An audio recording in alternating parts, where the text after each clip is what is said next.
primeiro lugar, boa noite a todos, a todas. É uma alegria muito grande estar aqui na sede do PT, porque é um espaço, como disse o meu companheiro, meu amigo, meu irmão, Roberto Gomes, que já acompanhou momentos históricos da nossa trajetória. Aqui, Roberto, foi onde a gente apurou as zonagens do PT, lá em cima. Estava a comissão apuradora e por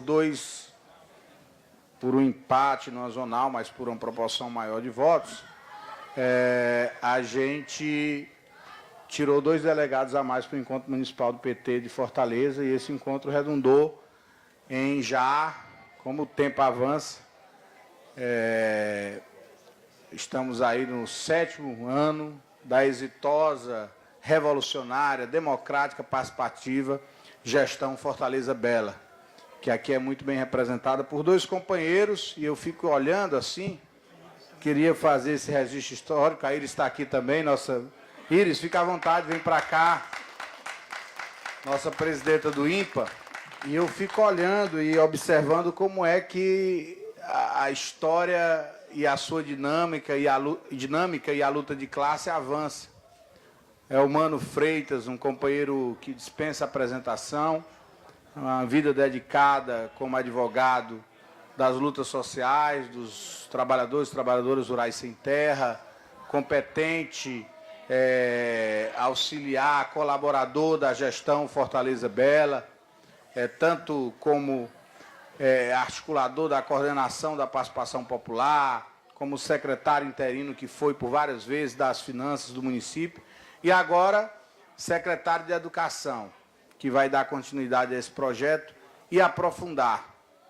Roberto Gomes, nosso companheiro também, que vem das lides estudantis, junto com a Luiziane, com o Elmano, com o Catanho, lá do movimento dos estudantes da UFC, secretário de Habitação de Fortaleza, presidente do Habitafor. Ronivaldo Maia, vereador de Fortaleza, líder da prefeita na Câmara Municipal. Eu, o menor nesse conjunto, mas também por muito da opção que nós fizemos de enfrentar as elites, de construir o sonho coletivo utópico de uma nova sociedade.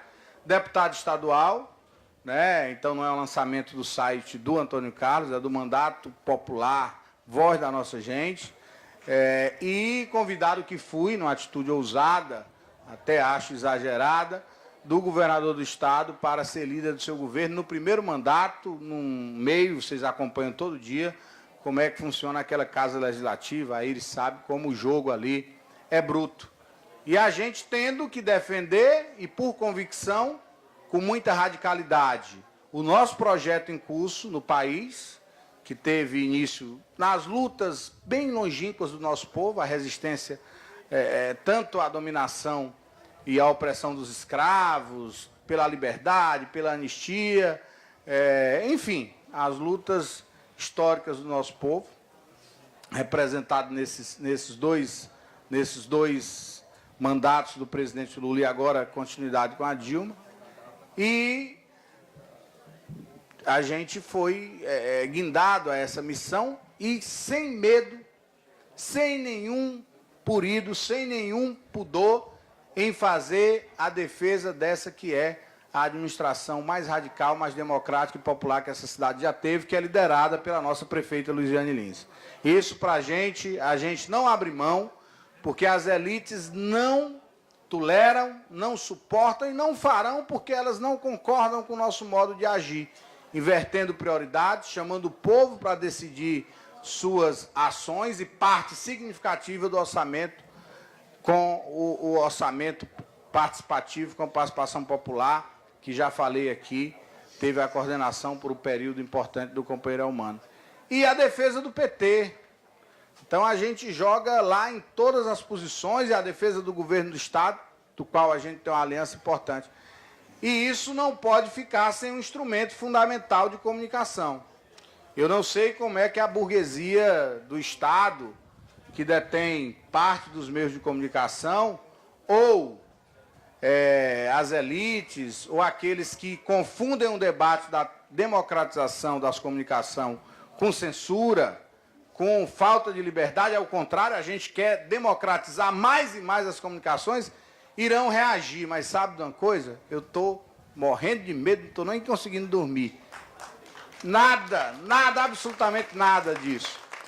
Nós temos feito um debate duro com aqueles que acham que se tocar nesse assunto é um tabu. Se tocar nesse assunto de democratização das comunicações é falar em censura. E disse hoje na tribuna, quem censurou, quem matou jornalistas nesse país foi a direita, que deu um golpe em 1º de abril de 64 e oprimiu e matou gente de luta como Vladimir Herzog, que foi preso nos cárceres da ditadura militar desse país. Portanto, o site é algo muito pequeno, Roberto, nesse contexto. E aí, Vital, queria te agradecer pela equipe do TEA Digital, que vem fazendo esse trabalho maravilhoso, a nossa assessoria, Isabelle, o David, o Erlon, o Frank, quem mais está aí a Mariana. Bom, a turma toda que fez esse instrumento, está conseguindo fazer esse instrumento para que a gente possa fazer essa divulgação. Mas esse instrumento não pode estar dissociado da luta pela democratização das comunicações. Não existe um mandato Voz da Nossa Gente se ele não servir para enfrentar esse debate dos conservadores que ali estão com suas posições. Custe o que custar. Como também não tem sentido ter um mandato democrático, um mandato participativo, se a gente não for à tribuna para defender a livre orientação sexual, a luta dos trabalhadores e das trabalhadoras, a luta das mulheres, a luta da juventude. É para isso que serve um mandato popular. Vivendo as contradições que muitos preferem não ter, porque é cômodo. Há um setor na esquerda brasileira, extremista por um lado, chamado de extrema esquerda, que opta por uma situação de oposicionismo permanente. A gente optou colocar a mão na massa. A gente optou viver as contradições, a dor e a delícia de administrar parte do poder e um Estado carcomido pelas velhas elites, pelas suas relações de poder. Talvez paguemos o preço de termos sido os primeiros a darmos a nossa cara a tapa. Mas para quem tem coerência, para quem tem lado, para quem sabe onde quer chegar, a gente pode atravessar qualquer rio, caudaloso por que seja, porque lá no futuro todos sabem que o nosso objetivo é a construção de uma nova sociedade. E essa sociedade é a sociedade socialista, fraterna, igualitária, onde homens e mulheres vivam livres, iguais e que o fruto da produção do seu trabalho seja dividido por todos. Então eu estou muito feliz nessa noite, não sei se botaram a agenda toda, mas 5h30 da madrugada a gente tem que entrar no carro para ir para Morada Nova, Itaiçaba e mais uns 2 municípios. E por isso eu sei que vocês também, porque ninguém é de ferro, uma semana onde houve um domingo sem sábado e uma segunda sem domingo, porque o feriado foi no meio da semana, a gente também quer se divertir. E sei que a banda está aqui afinada já para a gente se divertir, fazer festa nessa sexta-feira. E queria dizer que quando eu entrei na sede do PT, que vi aquela manifestação de raiz, do Pirambu, do boi, aquilo é de emocionar qualquer ser humano, por mais petrificado que esteja seu coração, por conta dessa rotina pesada dessa sociedade, da alucinação do dia a dia da sociedade capitalista. E vi, gravei, porque a gente tem que fazer as nossas atividades convocando essa cultura que é a cultura, não é a contracultura. Eles são verdadeiramente os que construíram esse país, os verdadeiramente que resistiram toda a lógica de dominação, inclusive cultural, que o nosso povo sabe fazer muito bem, através da religiosidade popular, dos maracatus, que nossa cidade tem essa expressão muito viva e nossa gestão tem resgatado, da dança do boi, das festas juninas. Portanto, essa noite é uma noite muito inspirada nessa construção contra-hegemônica, mas não que a hegemonia seja das elites.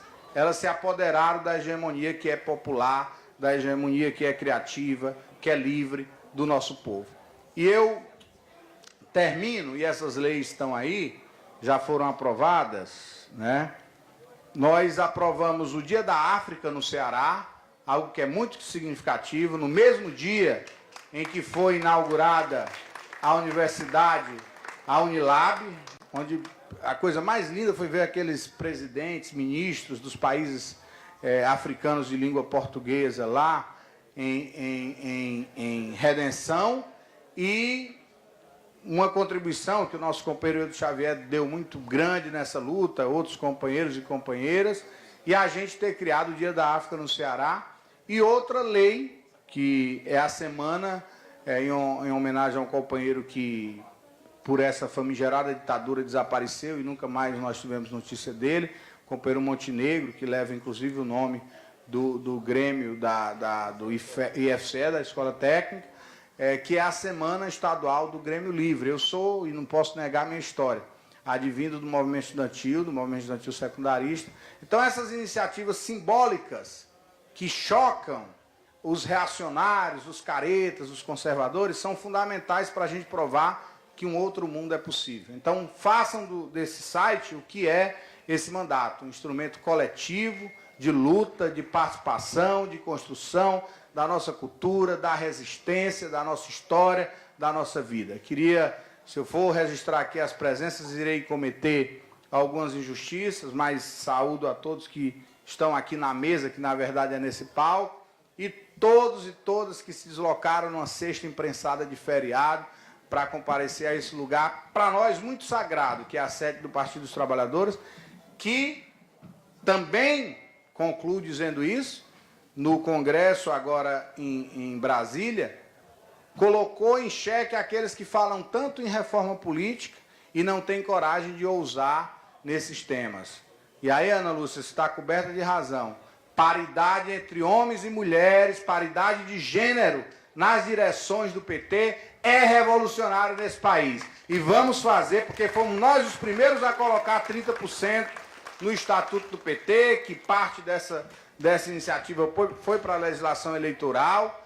E, mais do que isso, Gabriel está por ali tomando a cervejinha, batendo um papo, e nada, isso é para chamar a atenção não, fiquem à vontade, inclusive de costas, isso aí é besteira, mas também colocou que não é uma questão só dos negros, mas a construção étnica do nosso país, a juventude terá no mínimo, salvo engano, 30, 20 e 20 para cada desses segmentos na composição da executiva do PT. Isso é radicalizar as contradições que a gente tem que fazer na nossa sociedade, como também, porque mandato não é profissão.